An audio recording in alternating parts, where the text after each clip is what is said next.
Alam na namin ang totoo. What do you mean? Mabakang-bakang pa kayong dalawa. Kayo ng fake na Venice na yan. Actually, I personally came here if you want to be the new face of my BDM plan. Madam Clara, thank you so much. Kasi ang cute niya. Kasi mabait niya. Ano ba? Bitawan mo nga ako? Huwag mo sasaktan ang asawa mo. Love, let's go. Francis, if you're watching this, I think someone else. Unlike you, Dave is better than you. Parang nahulog na yung loob ko sa kanya eh. Sino nga, anak? Sino siya? Si Sir Francis!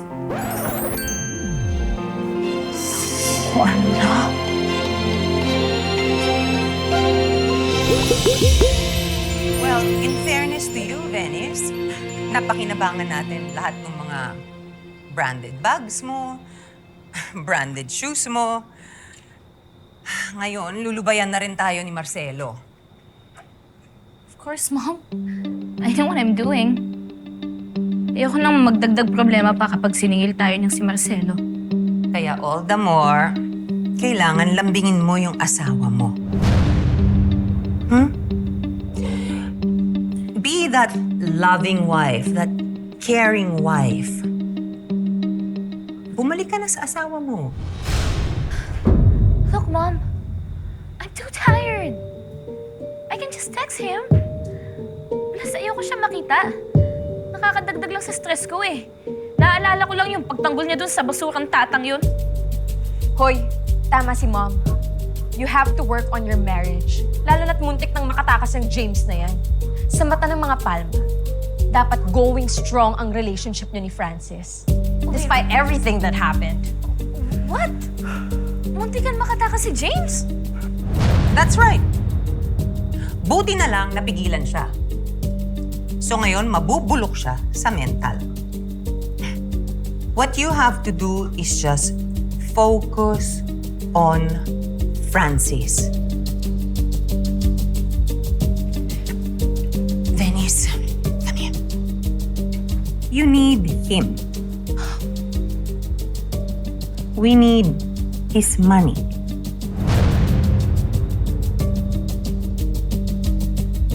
This is all for your own good.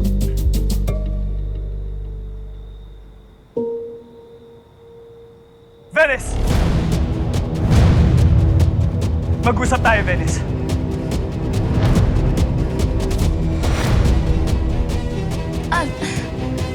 What are you doing here, love? Don't call me love. Sinungaling at manloloko ka, Venice.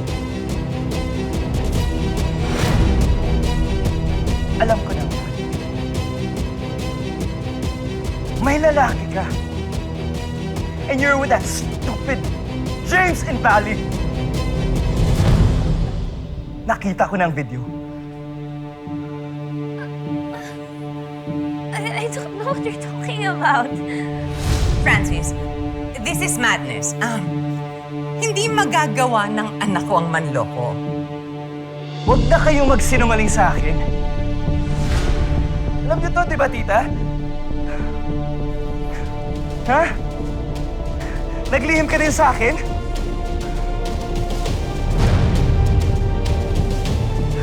Pinanood niyo pa sa akin yung video. Pero wala yung part na inamin ni Venice na may affair siya. Ano yun? Tinanggal ninyo? Ipag-trim mo yung dulo ng video bago mo gising si Francis. At siguraduhin niyang hindi kakalat yung video na yan. Hindi mo niyo ito bago siya umalis. Francis, if you're watching this, it's over. I'm done with this marriage. Kaya huwag mo na akong hahanapin pa kasi hindi na ako babalik.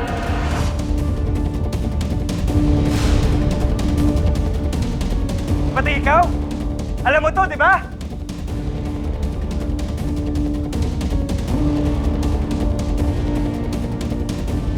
Kaya hinahanap ko yung tablet. Kasi nandun ang ebidensya na iniimputan na ako ng kapatid mo sa ulo. Lintik ka! Francis,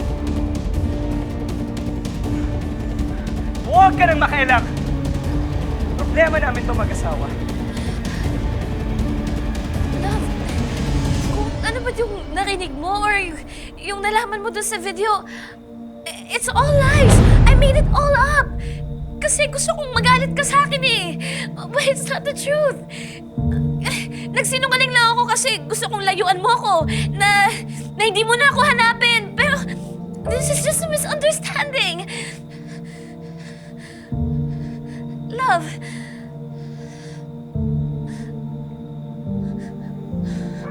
Kinausap pa kita tungkol sa Bali. Sabi mo sa akin, you need to go there para mag-isip. Tinanong kita, di ba, kung may mahal kang iba? Di ba? Tinanong kita at sabi mo sa akin, wala. Kasi mahal mo ako. Tapos kasama mo yung lalaking yon? Alam mo ba kung gano'ng kasakit yun, Dennis? Tinagtakpan pa kita. Ginawa ko pa yung tatan yon para magpagampi lang ikaw. Para lang hindi ka mapahiya. Tapos what? Gagaguhin mo lang ako! Okay, fine. Yes, I was with James, pero kaibigan ko lang naman siya. Ginamit ko lang siya, kaibigan ko siya. Wala na nga akong contact sa kanya. Sinong gagong maniniwala sa'yo, Dennis?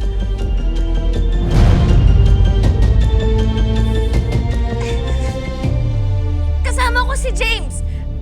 Kaibigan ko lang siya, ginamit ko siya kasi gusto ko na magselos ka. Gusto ko magselos ka kasi galit ako sa'yo. That's it! Wala kaming relasyon! Please, I'm sorry. At saka, it's all in the past. Past na yun, di ba? Yung importante yung kung anong meron tayo ngayon. And you know, I love you so much. Francis, please. Francis, I was just lying about James. We're just friends. Please.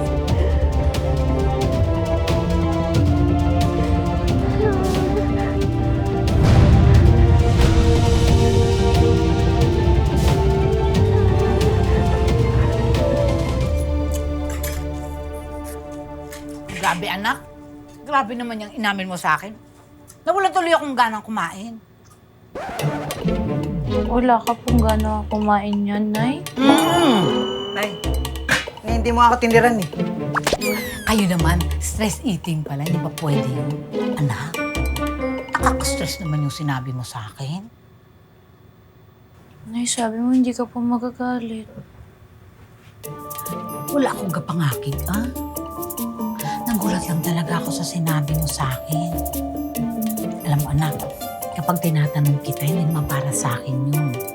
Hindi para mapasaya mo ko.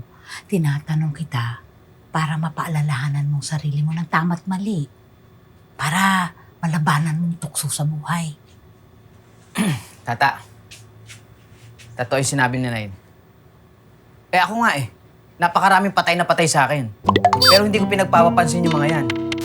At lalong-lalo na, ni hindi sumagi sa isip ko ang pumatol sa may asawa. Taboy, alam mo, mahal na mahal kita bilang panganay kong anak. Pero, huwag ka munang umepal. Anak, lalo na't kung magyayabang ka lang, ha? Sorry. Pasensya, gid, Nay. Naramdaman ko lang po eh. Pero alam ko naman kasi na mali na magkagusto sa may asawa. Kaya hindi ko alam anong gagawin ko kasi ayoko naman yung nararamdaman ko eh. Gusto ko mawala yung nararamdaman ko pero hindi ko po alam kung paano.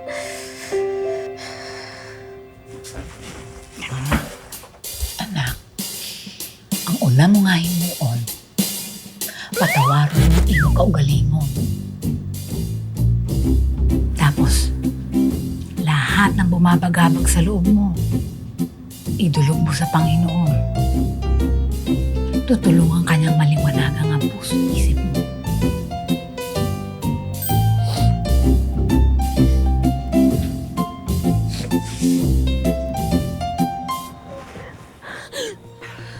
Tingin mo sa akin, Dennis! Ha? Tanga? Na maniniwala pa ko dyan sa mga excuses mo? Done. This is it, Venice. Makikipaghiwalay na ako sa'yo.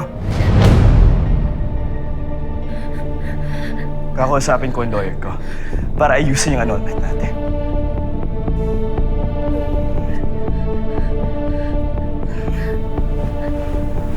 Sis,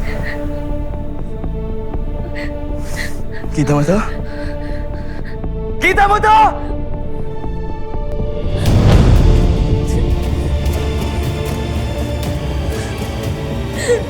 Gawin mo ang gusto mong gawin! Francis. Teka muna, Francis. Francis. Anak. Francis, huwag kang padalos-dalos, anak, ha? You know, in relationships, in marriages, nagkakaroon ng problems. Pero naaayos yun, anak. Naaayos. Wag! Wag mo nang bilugin ang utak ko. Kasi kayo na. Ikaw! Yang anak mo! Ikaw! Lahat kayo manloloko!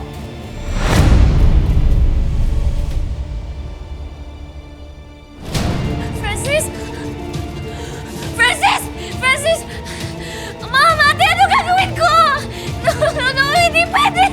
Hindi pwede! Si Francis, what do I do? Mom! I have to do something. We have to think of something, and we have to think of it fast!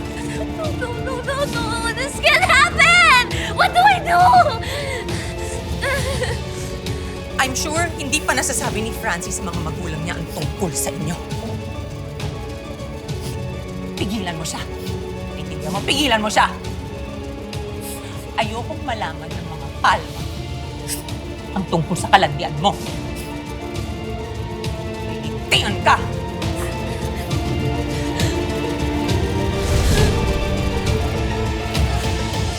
Oh, Nay. Bukas pagising ko magsisimba agad ako. Mangungumpisal po ako. Anak, pwede ipagdasal mo rin ako para humaba pasensya ko para sa kuya mo, ano? Po, ako nga din po Ay, si Kuya I love you, anak. I love you, Nay.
Finally, nagawa na natin yung utos ni Mama at Sir Gov sa restaurant.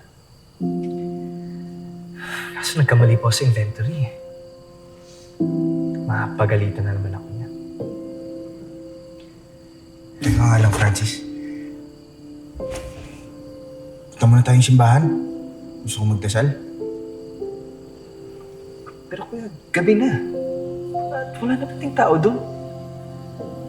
Mapagalitan na naman tayong dalawa. Lalo na ako. Alam mo, for sure, papagalitan naman talaga tayo kahit maaga pa tayo umuwi. Lagi naman galit yun. Kaya sasaglit lang tayo sa simbahan.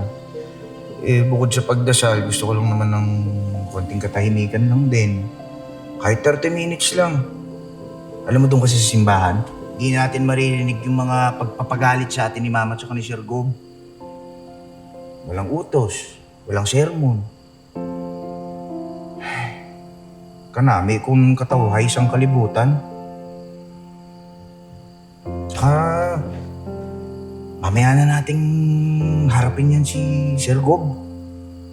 Huwag kang mag-alala. Ako na bahala magpaliwanag sa kanya. At akong bahala sa'yo. Hati tayo sa sermon. Salamat kay Kuya. Sige, tara tayo sa bahay. Tara. Ayos. Tara.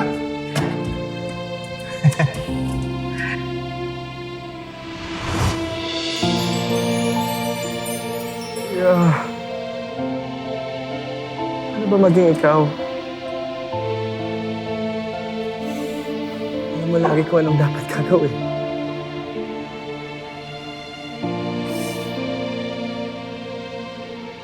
Kung anong sasabihin. Samantalang ako, Kuya. Saan ako nagawang tama? Palpak. Sa pagpili na nagmamahalin ko, mapagalawa ko, hindi ko pa magawa.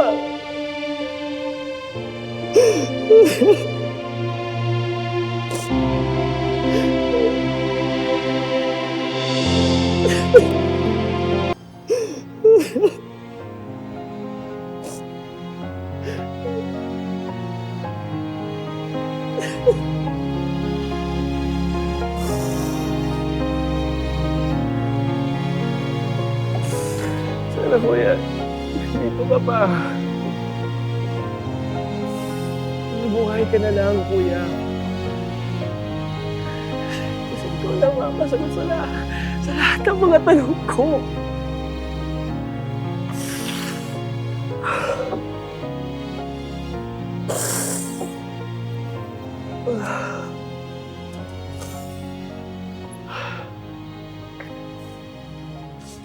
Hoy, gano'n ka de?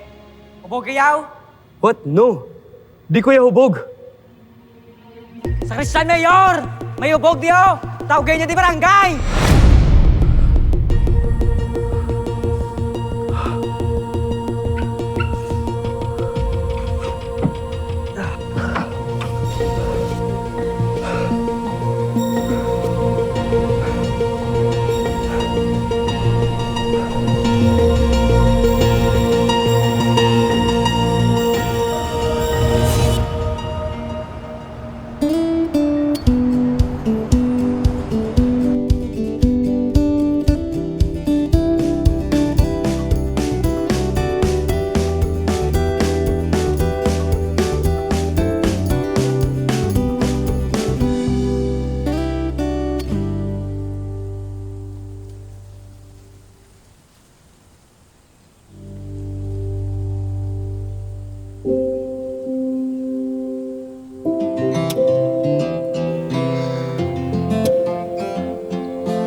Hindi ko na po alam kung ano po yung nararamdaman ko eh.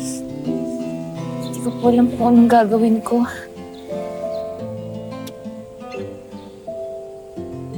Kaya...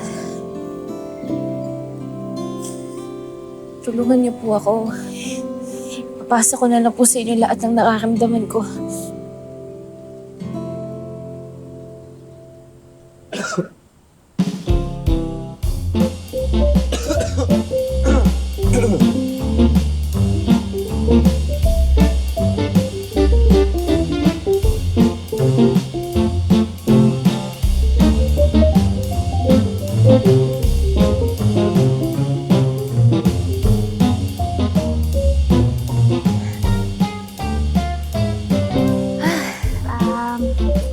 Padre, pwede po bang mangumpisal?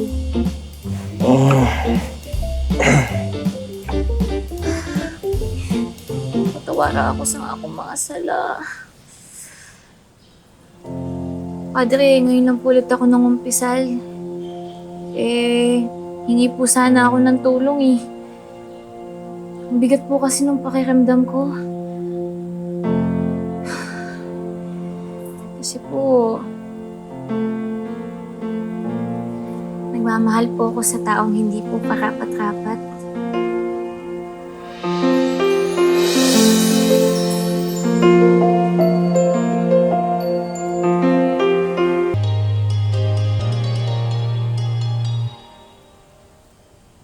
Nagmamahal po ako sa taong hindi po karapat-rapat.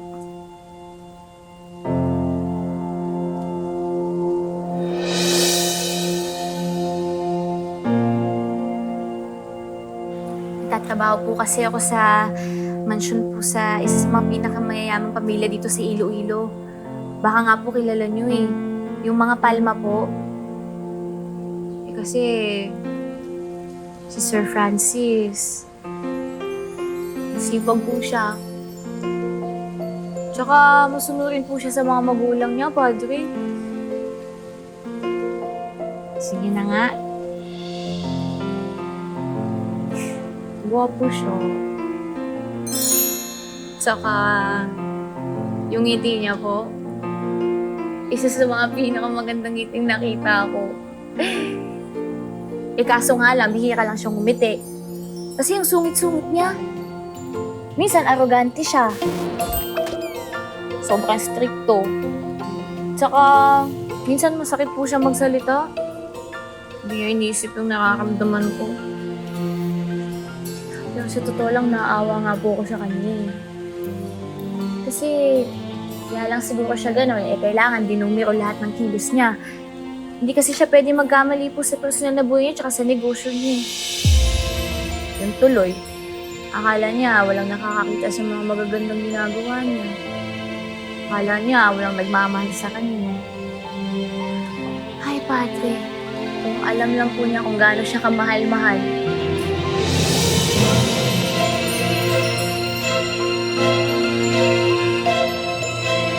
Akala niya walang nakakakita sa mga magagandang ginagawa niya. Akala niya walang nagmamahal sa kanya. Ay, Padre, kung alam lang po niya kung gaano siya kamahal-mahal.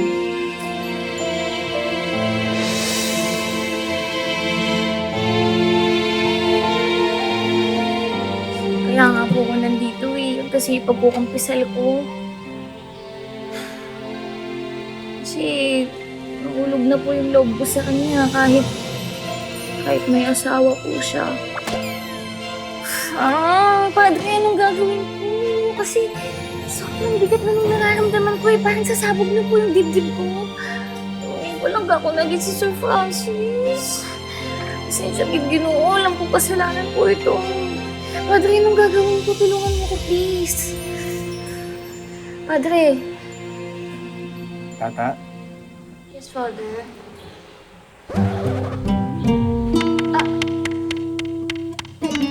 Ba't alam niyo ba yung pangalan ko? Kilala niyo po ako? Tata, hindi ako si Father. Eh, sino ka po? Si Francis. Ay, sus, Ginoo!